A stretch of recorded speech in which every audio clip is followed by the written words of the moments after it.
நம்ம வாழ்க்கையில் பல தருணங்களில் ஒரே வார்த்தையில் நம்ம மற்றவங்க மனதை புண்படுத்தி இருக்கலாம். ஒரு சின்ன கோபமாக இருக்கும், அதை பல நாள் ஏன் சில வருஷம் கூட நம்ம இருக்க பிடிச்சிட்டு வைராக்கியமாக இருக்கிறவங்களா இருக்கலாம். கோபம் அப்படின்றது மனிதனுக்கு இயல்பாகவே இருக்கக்கூடிய ஒரு உணர்ச்சி. அதை வைராக்கியமாக பிடிச்சிக்கிட்டு வாழ்கிறதா இல்லை விட்டு கொடுத்து வாழ்கிறதா அப்படிங்கிறது தான் ஒரு நல்ல கிறிஸ்தவ வாழ்க்கைக்கான அடையாளமாக இருக்கும் அப்படின்னு நான் விசுவாசிக்கிறேன். கோபத்தை எப்படி மேற்கொள்கிறது, இல்லை அதை எப்படி கையாளுறது அப்படிங்கிறத வேதத்தின் அடிப்படையில் இன்றைக்கி நம்ம பார்க்கலாம். நம்முடைய இரட்சகரும் ஆண்டவருமாகிய இயேசு கிறிஸ்துவின் நாமத்தினாலே உங்களை வாழ்த்துகிறேன், வரவேற்கிறேன். இன்று நாம் தியானத்திற்காக எடுத்துக்கொண்ட வேத பகுதி சங்கீதம் 37 வசனம் 8. கோபத்தை நெகிழ்ந்து உக்கிரத்தை விட்டுவிடு, பொல்லாப்பு செய்ய ஏதுவான எரிச்சல் உனக்கு வேண்டாம். வேதம் சொல்லுது, நாம் எல்லாருமே தேவ சாயலில் படைக்கப்பட்டிருக்கோம்.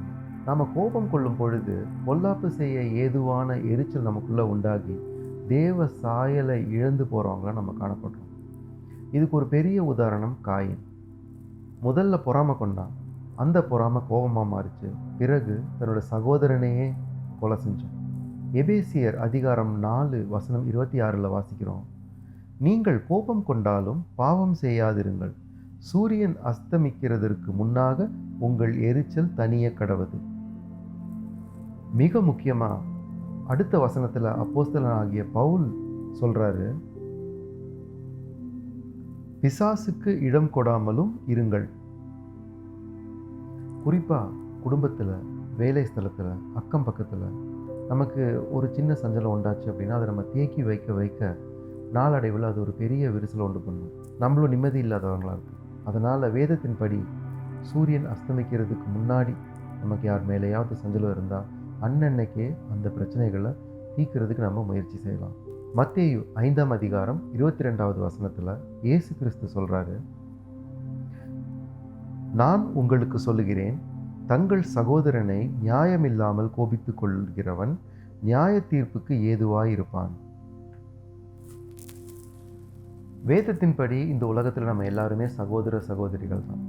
அதுக்கு ஆதாரமாக ரோமர் அதிகாரம் 8 வசனம் 16 வாசிக்கலாம். நம்முடைய தேவனுடைய பிள்ளைகளாய் இருக்கிறோம் என்று ஆவியானவர் தாமே நம்முடைய ஆவியுடனே கூட சாட்சி கொடுக்கிறார். வேதத்தின்படி நம்ம எல்லாருமே சகோதர சகோதரிகள் அப்படிங்கிற நிச்சயத்தை பெற்றதுனால சாலையில் போகும்போதும் சரி, வேலை ஸ்தலத்துலேயும் சரி, நம்ம கோபமோ எரிச்சலோ கொள்கிறவங்களா இல்லாமல் சமாதானத்தை பரப்புகிறவர்களாக நம்ம மாறணும். நான் சரியாக தான் இருக்கேன், மற்றவங்க தான் என்னை கோபத்தை கிளறாங்க, எரிச்சல் மூட்டுறாங்க அப்படின்னு சொல்லுவோம் அப்படின்னா அதுக்கும் வேதத்தில் தீர்வு இருக்குது.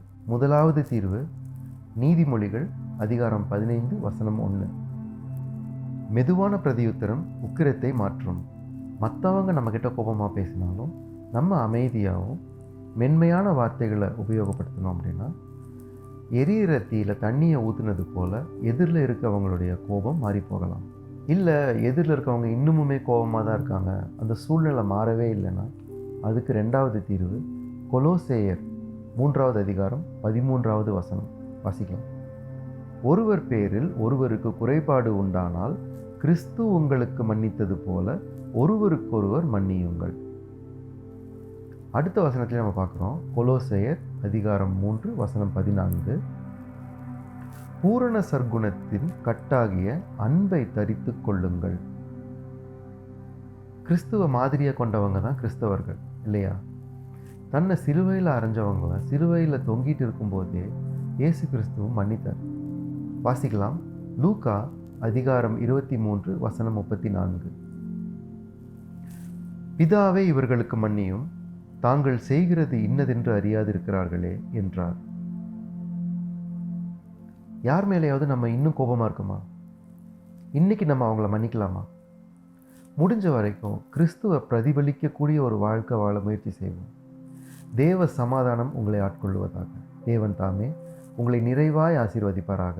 ஆமேன்.